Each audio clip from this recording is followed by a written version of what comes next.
do you want it? Do you want to cuff me? Go on, cuff me. Or do you want to hit me? Choke me? Tell me. Let's just talk about this. Don't do this, please. Talk. You must really think I'm stupid. Hit me! Hit me! Meet Nosa and Wonuola, a newlywed couple who are probably already reconsidering their life choices. From the look of things, they are regretting their decision to marry each other. But how did they end up in such an awkward situation like this one? I mean, it's barely a day into their marriage, and they are already at each other's throats. Let's rewind to 30 hours earlier. Hey guys, it's worthy of recap here, and on this channel we review and analyze films to help you decide if they are worth watching. Don't hesitate to engage with this video and hit the subscribe button, because this is where you can find the best movie recaps, reviews and recommendations. Now, let's get back into it. Before they were ready to kill each other, almost 30 hours earlier, these two were standing at the altar, all smiles and love, completely captivated by one another. I bet some poor girl in the congregation would have been screaming, "God, when?" Look, be careful what you wish for. The wedding went smoothly, and the anticipation for the couple's wedding night is at an all-time high. Wonuola hopes to tease her husband with a pair of nighties that she received as a gift from a friend. Unfortunately, things don't go as planned. Nosa is experiencing a panic attack and is struggling to be intimate with his wife. Wonuola remains unaware of this, as Nosa is hiding his feelings perfectly. But how long can he keep it up? Anyway, the next day, the two of them managed to put the previous night behind them. Wonuola is filled with excitement, and it's clear that she adores her husband and wants to remain by his side. Nosa equally shares her feelings, but something is bothering him. It's a whirlwind of emotions. Nevertheless, both of them can only hope for the best, as their journey together has just begun. In just a few moments, Kunle and Chioma arrive, bearing an abundance of gifts for the newlyweds. The pair are very close friends with the couple. Chioma, so eager to hear about all the details from the previous night, takes the opportunity to ask Wonuola how it went as soon as they are alone. Wonuola struggles to open up, unsure of how to express that a night filled with so much expectation ended up being rather disappointing and anticlimactic. Eventually, she manages to share her feelings, but she insists that there's no rush and that she's willing to go at her husband's pace. Wonuola believes that there will be plenty of time to become intimate with her husband. But Chioma has a different perspective. You would guess that. Being the supportive friend that she is, Chioma reasons that as long as Wonuola says she's fine, there isn't a problem. Well, at least not yet. Once the visitors, Chioma and Kunle, leave, Wonuola begins sorting through the gifts her friends brought, while Nosa goes off to have breakfast. But in a twist, something unexpected happens. Wonuola discovers a gift from a stranger, and inside, she finds a pair of sex toys and explicit photos of Nosa. Hey, somebody has been a bad boy. Enraged, Wonuola accuses her husband of cheating and yells at him endlessly. Despite Nosa's attempts to apologize and explain the situation, Wonuola refuses to listen. Frustrated, Nosa rushes to a nearby corner to make a quick phone call. It becomes clear that he knows the mysterious woman who sent the gift. He scolds her over the phone, expressing anger over her extreme gesture. Although her identity remains undisclosed, it is evident that she shares a significant history with Nosa. What is even more infuriating for Wonu is that she and Nosa had agreed to remain celibate throughout their 2 years together. And now, discovering that he had been involved with someone else while she waited for him is deeply upsetting. Wonu feels betrayed and used, which is completely understandable. At this point, she has had enough and wants to walk away from the marriage. As she begins to pack her bags, Nosa tries to stop her, and in the heat of the moment, Wonu suddenly faints. Now, this is where things get interesting. Wonu is pregnant. But how? Look, I ask again, how? After rushing his wife to the hospital and inquiring about her well-being with the doctor, Nosa receives the shocking news how quickly the tables have turned. Now Nosa is the one pointing fingers. He is enraged that it was Wonu who suggested that they stay celibate, yet somehow she let another man touch her. Nosa demands answers, but at the same time, he refuses to let his wife explain, even as she desperately tries to share her side of the story. It's chaotic. Wonu is panicking, with sweat trickling down her face as she watches the man she loves storm out of the room in rage. Listeners, viewers, let's take a break from that whirlwind of events, please, shall we? I mean, for all the single people out there, if this is enough consolation for you, then I don't know what is, because for me, I think it kind of is. You may be sad and lonely just like me, but at least you're not caught up in the turmoil of a relationship like Wonuola and Nosa. It's been barely 24 hours since they got married. Come on, man. And they have already seen plenty of shigi. All of this chaos is enough to drive someone crazy. But let's get back to the movie. Wonu sits on her bed, overwhelmed with tears and sweat as she rethinks her life's choices. Suddenly, her phone rings. It's Chioma, and like everyone else, Chioma is just here for the tea and wants to know if her friend has gotten laid yet. However, she has no idea that Wonu has just gone through hell and back in the past few hours. Overwhelmed by everything, Wonu bursts into tears while on the phone, struggling to find the words to express what she's just been through. In a few moments, Wonu and Chioma meet up and Nosa is nowhere to be found. They are both trying tirelessly to reach him. Chioma only knows that Wonu and Nosa are fighting, but she doesn't press for the details. Instead, she offers her friend the emotional support that she needs during this challenging time. Meanwhile, Mr. Nosa goes to visit a certain someone. You've been a bad boy, and you will be punished. Hey!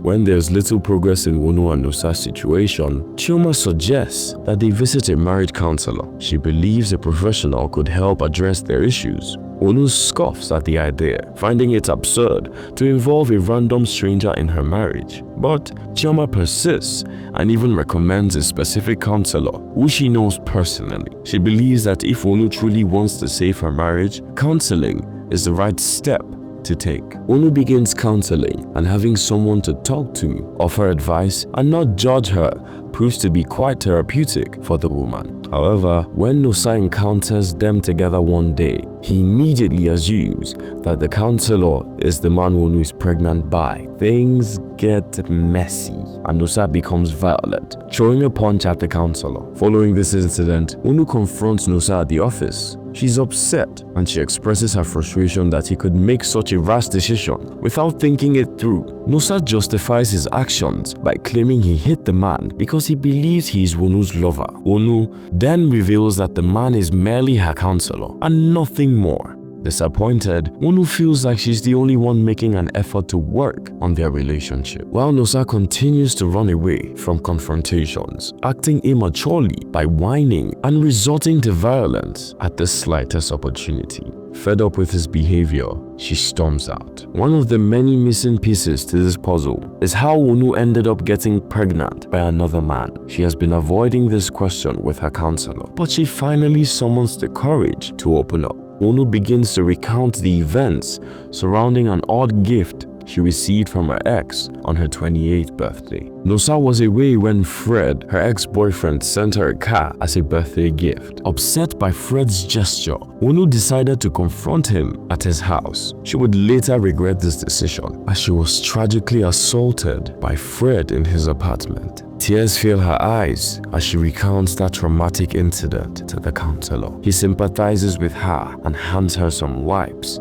to dry her tears. Wonu reveals that she was too scared to tell Nosa at the time. She believed it wouldn't make sense to show up claiming that she had been violated by her ex, especially since in the 2 years she spent with Nosa, she had insisted they remain celibate. She feared how Nosa would react, as he had warned her several times to stay away from Fred. Wonu explains further that after that terrifying encounter, she did the necessary things. She went to the hospital, got checked, and got treated, and even took a morning after pill. Unfortunately, she's still left with the consequences of that encounter. Realizing he took things too far, Nosa visits the counselor at his office to apologize. There, the two discuss his and Wonu's situation over a bottle of wine. The counselor understands Nosa's frustration about Wonu suddenly being pregnant after she specifically told him they should remain celibate, and he agreed to that. However, the counselor believes the major factor lacking in their marriage is communication. Wonu and Nosa need to talk things out and air their feelings. Afterward, the counselor invites the couple for a joint session. He encourages them to express their feelings calmly and respectfully. Wonu is up first, and all she wants to know is the identity of the girl who sent her husband sex toys barely a day after the wedding. Nosa explains that her name is Vera, a young woman he met in a WhatsApp group with whom he connected instantly. Nosa has had issues connecting with women sexually since a traumatic encounter he had with his mother's friend at the age of 16. Since then, he has preferred BDSM, and only Vera has been able to arouse him through her dominating and wild methods of intimacy. He describes his experiences with her as explosive. As Wonu listens to her husband talk about another woman in such a way, she can't help but ask why he married her instead of Vera, giving that, in his own words, he always had an explosive time with her. Nosa claims that Wonu is the only one he loves and still loves, but Wonu is finding it hard to believe this now. She knows her husband has cheated on her, regardless of his claims. Nosa insists that it was just a moment of weakness and becomes enraged when Wonu points fingers, especially since she is pregnant with another man's child. At this moment, Wonu reveals that she was assaulted by Fred, yet Nosa doesn't react well to this revelation and walks out. Once again, Wonu feels like her life has come crashing down, but luckily, she has a friend who will always welcome her with open arms, offering advice, consolation, and comfort. However, when Wonu wakes up one day to hear Nosa uttering alarming words, the situation becomes even more chaotic. Nosa wants Wonu to terminate the pregnancy, but he has no right to make that decision. It is her body and her choice, but Nosa disagrees. Wonu is scared of the risks involved in getting an abortion, and despite not wanting to keep the baby, she fears for her life. No matter how hard they try to avoid each other, their paths are intertwined. They continue to be in conflict, arguing back and forth. Nosa insists Wonu get rid of the baby, while Wonu is astonished that he's ignoring the fact that she was raped and wants her to have an abortion simply to spare his hurt ego over her carrying another man's child. Chioma advises Wonu to have Fred arrested, but Wonu disagrees. She believes the odds are stacked against her and that the police won't believe her story with only the medical reports as evidence. Wonu doubts that authorities will take her seriously, considering she and Fred dated and the incident occurred in his house. Frustrated, Wonu is contemplating a divorce, stating it would only be an annulment since their marriage hasn't been consummated yet. With Wonu and Nosa's situation needing an urgent fix, Chioma and Kunle team up to help the couple work things out. Even so, everything falls apart again when Wonu finds Nosa in an awkward situation with Vera at his office.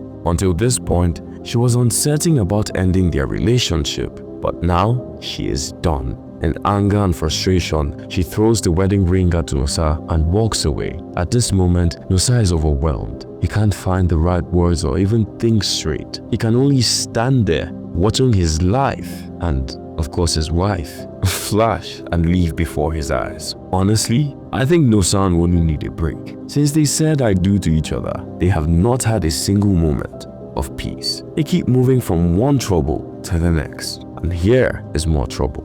Wonu is suddenly rushed to the hospital due to complications from her pregnancy. Fortunately, she receives the much-needed medical care and is fine, but the baby is not. Wonu loses the pregnancy, and during the recovery process, she and Nosa attempt to reconcile, but it just doesn't work anymore. It always felt like the biggest obstacle in their relationship was the child she carried, but now that the baby is gone, their underlying conflicts still remain unresolved. On a positive note, justice finally catches up with Fred, who had beaten a woman to death in a foreign country and got caught. This should allow Nosa and Wonu to put their ugly past behind them, yet the tension between them still lingers. They consult their counselor, during which Wonu reveals that the true hindrance is Vera. She fears that Nosa hasn't moved on from her. Nosa insists that Vera is behind him, and as reassurance, he calls her in front of everyone and ends things between them. Is that convincing enough? I'll let you guys decide. The counselor smiles, believing the couple is finally taking a step in the right direction. Afterwards, Nosa burns the gift he received from Vera, the very gift that started all of this. Following that, he and Wonu finally share an intimate moment. They're about to cue the cliche happy ending, Abby. You see, this is why I don't particularly enjoy romantic movies. And no, it's not because I'm jealous, so... Wait, did Wonu just break the fourth wall by gesturing for us to look away? I won't lie, that's funny. I guess Wonu and Nosa finally get to live happily ever after. They truly deserve it, after all the premium shege that they've seen.